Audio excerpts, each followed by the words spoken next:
साथियों, मेरा अभिवादन स्वीकार कीजिए। दरअसल आज मैं आपको अपनी आप बीती वो बात बताना चाहता हूँ जिसमें मैंने सामाजिक और व्यक्तिगत पारिवारिक जीवन जीते हुए राजनैतिक जीवन की ओर क्यों रुख किया। वैसे राजनीतिक लगाव मेरा बहुत पुराना है। उम्र ही बहुत कम थी तो मैं चुनाव लड़ चुका था, सफल भी हुआ था। लेकिन परिस्थितियां कुछ ऐसी हुई कि मुझे उस समय राजनीति का त्याग करना हुआ, क्योंकि तब पारिवारिक जिम्मेदारी को नंबर 1 पर रखा। वो परिस्थिति थी और उस समय मैंने वो सब कुछ किया जो परिवार के पालने के लिए आवश्यक होती है, परिवार को संभालने के लिए आवश्यक होता है। व्यावसायिक गतिविधि के लिए मैंने आपके बच्चों को पढ़ाने की जिम्मेदारी ली, और अच्छी बात यह रही कि उस क्षेत्र में भी मैं अपनी क्षमता से काफ़ी आगे निकला और पढ़ाते हुए मैं छत्तीसगढ़, पटना, नासिक, कोटा कई जगह पढ़ाया। अच्छे इंस्टीट्यूट में पढ़ाया जहाँ के लिए लोग सोचते हैं। लखनऊ में भी अपने 2-2 इंस्टीट्यूट रहे एक समय। सब कुछ अच्छा चल रहा था, लेकिन समय और परिस्थितियाँ बदलती रहती हैं और बदलते हुए मैं कुछ लोगों के आह्वान पर, कुछ ऐसे क्रियाकलाप पर जो सामाजिक थे, जिनको देखते हुए रहाइश नहीं हुई, मुझे लगा कि कुछ करना चाहिए, कुछ इन लोगों के लिए विशेष करना चाहिए। और उस विशेष करने के क्रम में मैं सामाजिक रूप से काफ़ी सक्रिय होता गया। सक्रिय होते हुए लगभग 2-2 विषयों पर आंदोलन भी कराने के लिए बाध्य हुआ और आंदोलन सफल भी रहे। किसी आंदोलन की सफलता यही होती है कि जो मांग की जा रही है वो मांग पूरी हो जाए। पहला आंदोलन ज्योति हत्याकांड से संबंधित था। प्रतापगढ़ जिले की एक ज्योति नाम की लड़की थी जिसकी हत्या कर दी जाती है। कुछ लोग उसके ऊपर मिट्टी का तेल डालकर आग लगा देते हैं। उसके न्याय की लड़ाई लड़ी गई। आज अपराधी सलाखों के पीछे हैं और सज़ा मिल चुकी है। दूसरी केस थी कि जो मिस्त्री होते हैं, ईंट गारे की चुनाई करते हैं, अखिलेश यादव सरकार गैप्सम के सीईओ के माध्यम से या गैप्सम नामक एजेंसी के माध्यम से उन मिस्त्रियों को विश्वकर्मा बना रही थी। आधुनिक विश्वकर्मा बनाने का सर्टिफिकेट बांट रही थी। मुझे ये लगा कि इस तरीके से विश्वकर्मा का अस्तित्व ही समाप्त हो जाएगा, क्योंकि वो आधुनिक विश्वकर्मा नाम दे रही थी, जबकि विश्वकर्मा नाम से एक समाज ऑलरेडी भारतवर्ष में उपलब्ध थी। तो उसका भी विरोध किया गया। गैप्सम के सीईओ आए और उन्होंने माफ़ी मांगी तथा माफ़ी मांगते हुए यह वापस लिया कि मैं आधुनिक विश्वकर्मा नहीं बनाऊंगा, जबकि उस समय के मुख्यमंत्री अखिलेश यादव जी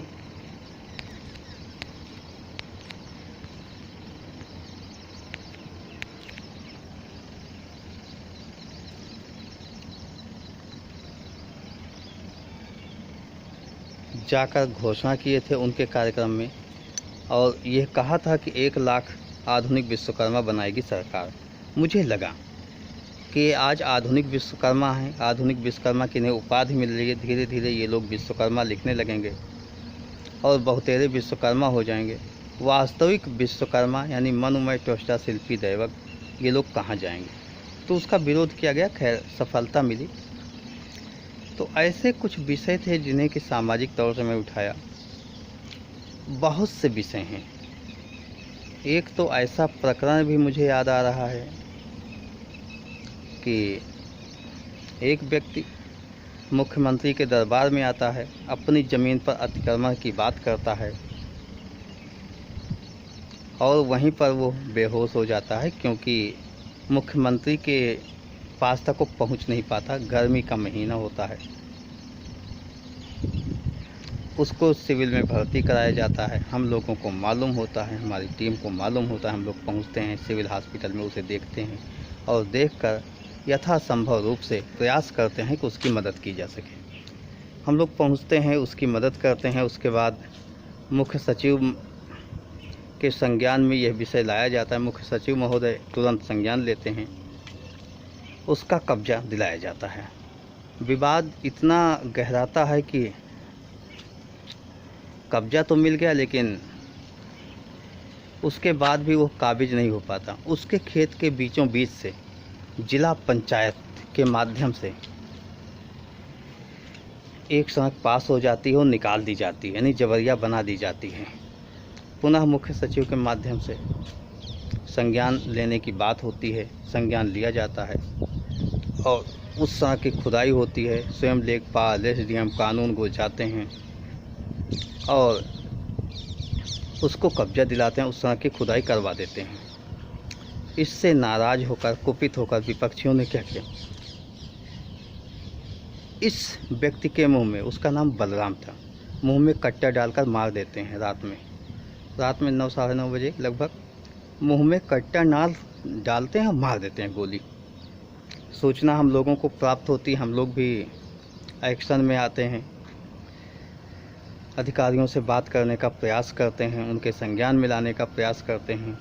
खैर वो व्यक्ति उसके बाद भी बच गया, क्योंकि जिसको राखे साइयाँ मार सके न कोई। इसको मैंने वहीं देखा था। कब उसके गले के पीछे वाले हिस्से में फ्रैक्चर हुआ था ये नहीं पता, लेकिन कभी हुआ था, उसका ऑपरेशन हुआ था और पीछे स्टील की प्लेट पड़ी हुई थी, अतः गोली फंस गई, आर पार नहीं हुई और वो बच गया। तो ऐसे बहुत से केस हैं जिनको कि मैं यहाँ गिना नहीं सकता हूँ। बहुत से मामलों को हल किया गया, हो सकता है आप लोग भी बहुत से मामलों को हल किए हों, लेकिन इसी बीच परिस्थितियों ने कुछ ऐसा मजबूर किया कि मुझे आगे बढ़ना हुआ और आगे बढ़कर यह सोचने पर विवश होना हुआ कि क्या ऐसी सामाजिक गतिविधि से इसको करते हुए हम संपूर्ण समाज का विकास करवा पाएंगे, संपूर्ण समाज आगे बढ़ पाएगी। तो स्पष्ट रूप से जवाब था ना।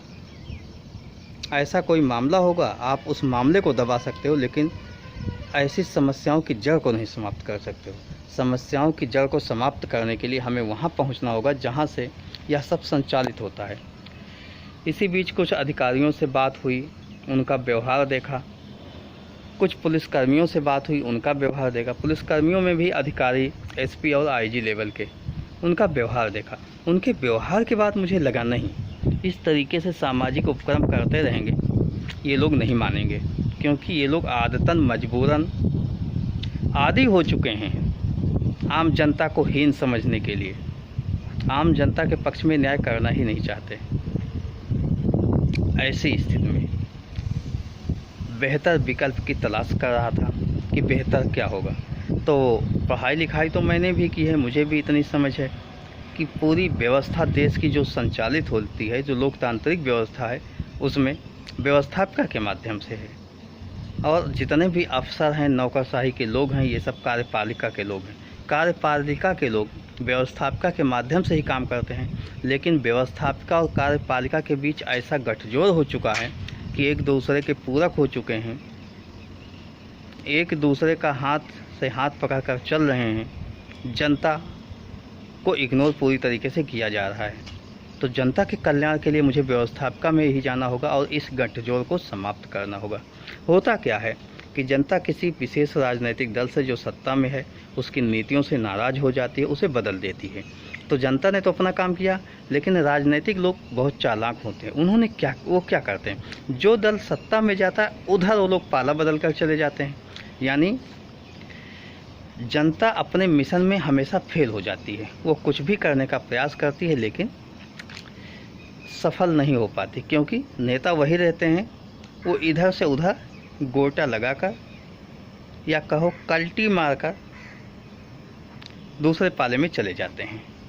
तो जनता के हित में काम नहीं हो पाता। मुझे लगा कि राजनीतिक रूप से कुछ काम करना है। जब मैं राजनीतिक रूप से आगे बढ़ ही रहा था, एक पार्टी विशेष में काम कर रहा था कि राजनीति का शिकार हो गया। अनुभव तो था कि ऐसा हो सकता है, लेकिन ऐसी नीचता होगी यह नहीं अनुभव था, क्योंकि मुझे भी पता था जुबान की वैल्यू होती है। जिसके पास कुछ नहीं होता, अगर उसे कुछ दिया जाए तो वो खुश होगा, वो और पाने के लिए लालायित होगा। वो ऐसा कुछ नहीं करेगा कि अपने पैरों पर कुल्हाड़ी मारेगा, लेकिन कुछ लोग अपने पैरों पर भी कुल्हाड़ी मारने के लिए तैयार होते हैं। तो ऐसा ही हुआ हमारे अध्यक्ष जी के द्वारा। खैर, उन्होंने अपने पैरों पर कुल्हाड़ी मारी और मैं लगभग 1 साल के अज्ञातवास में चला गया। अज्ञातवास तो यह कहिए कि 3-4 महीना मैंने प्रयास किया कुछ सीखा जाए, और लोगों के बीच गया, मिला, लोगों से बात किया, संवाद किया। उसके बाद समस्याओं को जाना कि हमें आगे बढ़ने में क्या समस्याएं हो रही हैं और क्यों हो रही हैं, लोगों की भावनाएं क्या है, लोग क्या कहना चाहते हैं। इस बीच कई राजनीतिक दलों से मुझ पर भी समाज का दबाव था। समाज के लोग बार बार यही कहते हैं कि अनेकों पार्टियां बनी हुई हैं, आप भी एक पार्टी क्यों बनाना चाहते हैं। कई पार्टियों से बात किया।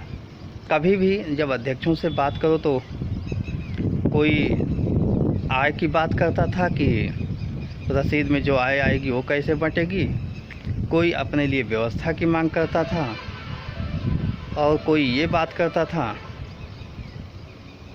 कि पूरे फैसले तो अध्यक्ष ही लेगा, मतलब अध्यक्ष का फैसला सब मान्य होगा, अध्यक्ष जो चाहेगा वही होगा। मतलब राष्ट्रीय कार्यकारिणी का कोई मतलब नहीं था, प्रदेश कार्यकारिणी का कोई मतलब नहीं था, राष्ट्रीय महासचिव, प्रदेश उपाध्यक्ष, राष्ट्रीय उपाध्यक्ष, मतलब इन सब पदों का कोई मतलब ही नहीं था। केवल अध्यक्ष ही अध्यक्ष स्वमेव होता था। एक ने तो यहाँ तक कहा कि भाई हमने अपने बायलॉज में एक लाइन ये लिख दी है कि अंतिम फैसला अध्यक्ष का होगा। मतलब राष्ट्रीय कार्यकारिणी के समय समक्ष बजट को प्रस्ताव पेश होगा, लेकिन अंतिम निर्णय लेने का अधिकार अध्यक्ष के पास होगा। तो ऐसे बहुत से मसलों पर बात करता, तो उन लोगों से मैं बात करते हुए यही पूछता था कि भाई ये बताइए, हम 2 साल काम करें आपके साथ, बहुत से लोगों को जोड़ें आपके साथ, आप किसी बात पर, किसी भी बात का बहाना लेकर या किसी बात पर नाराज़ होगा, अगर मुझे निकाल दें तो आप नहीं निकालेंगे, इसका आश्वासन या निकालने वाली टीम का क्या कोई गठन है विशेष? एकाधिकार तो आपके पास है, इस पर किसी के पास कोई जवाब ना होता, सब एकाधिकार सुरक्षित रखना चाहते हैं। तो ये लगा कि जितनी भी छोटी पार्टियां हैं, वास्तव में इन छोटी पार्टियों में काम दिन रात किया जाए, मेहनत किया जाए और अपनी पूरी एनर्जी लगाई जाए, लेकिन ये श्योरिटी नहीं है कि आप ईमानदारी से काम करोगे, क्योंकि अध्यक्ष स्वमेव होता है। हम अपने 40-50-100 लोगों को विशेष सक्रिय करें, और जब चुनाव का वक्त आए तो पता लगा किसी के साथ गठबंधन कर लिया, किसी के साथ चला गया, यानी हम एनर्जी, अपनी ऊर्जा को ही व्यय कर दे रहे हैं। हमारे लोग अपनी ऊर्जा को व्यय कर दें और एक अध्यक्ष अपने हिसाब से फैसला ले लेगा। चुनाव आएगा, वो किसी के साथ समझौता कर लेगा, एक सीट के लिए, एक सीट पर चुनाव लड़ लेगा। बाकी जो कार्यकर्ता हैं जिनके भरोसे उस पार्टी का स्टैंड हुआ, पार्टी उठी, उसका नाम हुआ, उनको इग्नोर कर दिया जाएगा। तो इसका आश्वासन कोई नहीं दे रहा था। एक सज्जन मिले, उन्होंने कहा ठीक है, मैं आपसे बात करता हूँ और आपकी मांगों को मानता हूँ, जो कहिए उसमें थोड़ा चेंजिंग कर देते हैं अपने बायलॉज में। तो हमने बायलॉज में चेंजिंग का सीधा ये लिया, भैया ठीक है, कोई भी हो, आप एक काम करो, अनुशासन समिति का पदेन अध्यक्ष महासचिव को दे दीजिए, और महासचिव के निष्कासन की व्यवस्था वही हो जो राष्ट्रीय अध्यक्ष की हो। नियुक्ति की प्रक्रिया भी उसे चुनाव से कर दीजिए।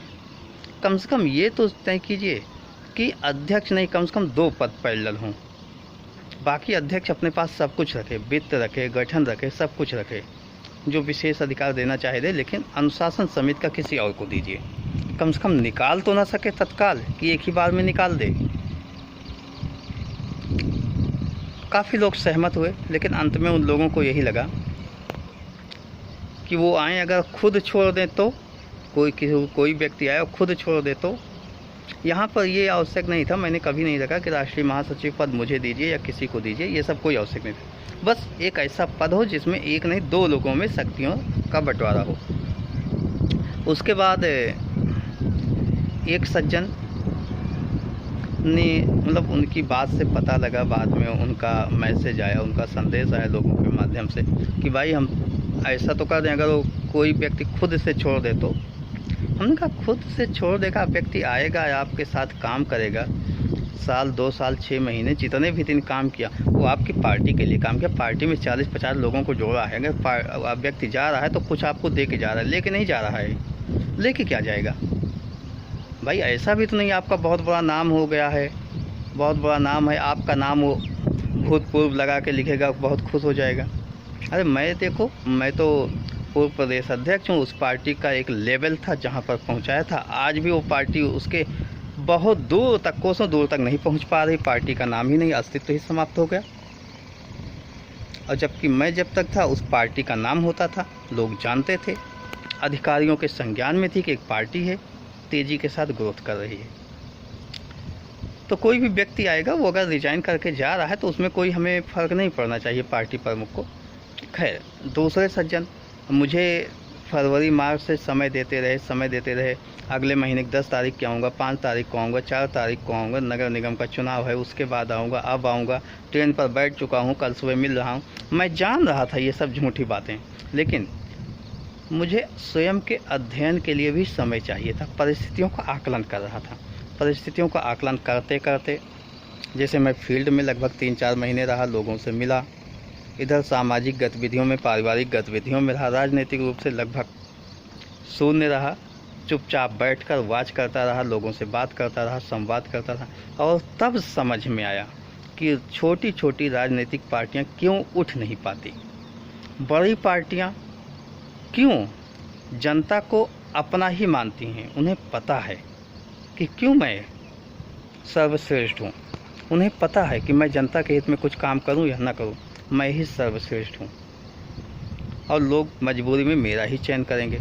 इन सब परिस्थितियों को मैंने बहुत अच्छी तरीके से समझा, जाना। और एक बात और समझा कि आज तक देश की आज़ादी से अब तक बहुत से समाज हैं जिन्हें राजनीति में एक अदद भागीदारी नहीं मिले, जबकि राजनीतिक भागीदारी के लिए डॉक्टर अंबेडकर ने SC ST के लिए निर्वाचन में भी आरक्षण का प्रावधान करवा दिया था। तो खैर SC ST लोग पा गए, लेकिन OBC की बहुत सी जातियां हैं और SC ST के लिए उन्होंने भागीदारी का प्रावधान किया था, SC ST में सभी जातियों के लिए नहीं किया था। और आज स्थिति ये है, जिस जाति का लीडर ना हो, जिसकी बात मुखर ना हो सके, उसके साथ न्याय नहीं होता। प्रशासन में लोग नहीं होते, विधायक सांसद नहीं होते, लेकिन उसका प्रभाव ये होता है कि थाने पर FIR भी नहीं लिखी जाती, हॉस्पिटल में भर्ती नहीं लिया जाता, तमाम सी गवर्नमेंट की सुविधाएं हैं जिनका फ़ायदा नहीं मिलता। तो सभी का प्रतिनिधित्व नहीं हो पा रहा है, सभी जाति के लोगों का प्रतिनिधित्व, सभी का प्रतिनिधित्व हो, इसके लिए कुछ विशेष उपक्रम करने की ज़रूरत है। मैं बताता हूँ, विश्वकर्मा समाज के 5 लोग होते हैं, लौहकार, काष्ठकार, स्वर्णकार, ताम्रकार, शिल्पकार। इनके विधायकों को आप देखो तो शायद आईना 10 बार साफ़ करोगे, चश्मा कई लगाओगे, लेकिन कभी एक भी नहीं दिखाई देंगे। आज़ादी के बाद से अब तक की लिस्ट खोजते रहो, 1% भी कोई दिखा दे तो मैं मान लूँगा कि आप सही बोल रहे हो। कुछ जातियों का वर्चस्व ऐसा है कि थानेदार से लेके DM, SDM, जिलाधिकारी, SP, डिप्टी SP, ADM और यहाँ तक कि ब्लॉक प्रमुख, जिला पंचायत का सदस्य, BDC, प्रधान एक ही जाति के हैं। मतलब सब जितने पद हैं सभी एक ही जाति के हैं। और कुछ ऐसी जातियां हैं कि इनमें से 2 पद भी नहीं होते हैं। तो ऐसी परिस्थितियों को देखते हुए आप बताइए, जब एक जाति का व्यक्ति दरोगा भी होगा, कोतवाल भी होगा, SP भी होगा, डिप्टी SP भी होगा, IG भी होगा और DGP भी होगा, तो क्या उस जाति के खिलाफ न्याय मिलने के चांसेस ज़्यादा हैं? मुझे नहीं लगता न्याय मिलने के चांस ज़्यादा हैं। यहाँ प्रोबेबिलिटी समाप्त हो जाती है आपकी कि आपके फेवर में न्याय होगा। और एक ऐसी संकुचित व्यवस्था चलती है हमारे सिस्टम में कि मुख्यमंत्री पोर्टल पर शिकायत करो, मुख्यमंत्री के यहाँ करो, डीएम के यहाँ करो, एसपी के यहाँ करो, मुख्य सचिव के यहाँ करो, तो सबकी मांग एक ही होती है। जैसे राजस्व का मामला है तो लेखपाल से ही पूछा जाएगा, सेक्रेटरी का मामला है, ग्राम पंचायत से मामला है तो ग्राम पंचायत सेक्रेटरी से ही पूछा जाएगा, पुलिसिया मामला है तो थाने के दरोगा साहब से ही पूछा जाएगा।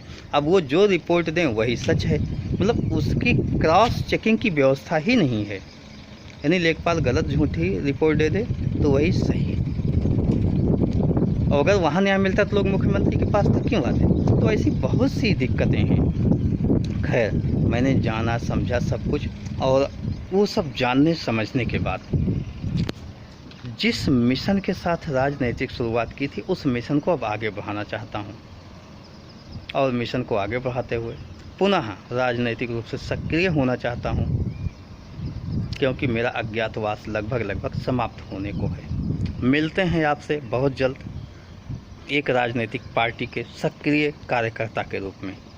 आपको भी साथ लेकर चलेंगे, आपकी समस्याओं का हल करेंगे और परमानेंट हल हो ऐसी व्यवस्था सुनिश्चित की जाएगी। धन्यवाद। जय हिंद, जय भारत।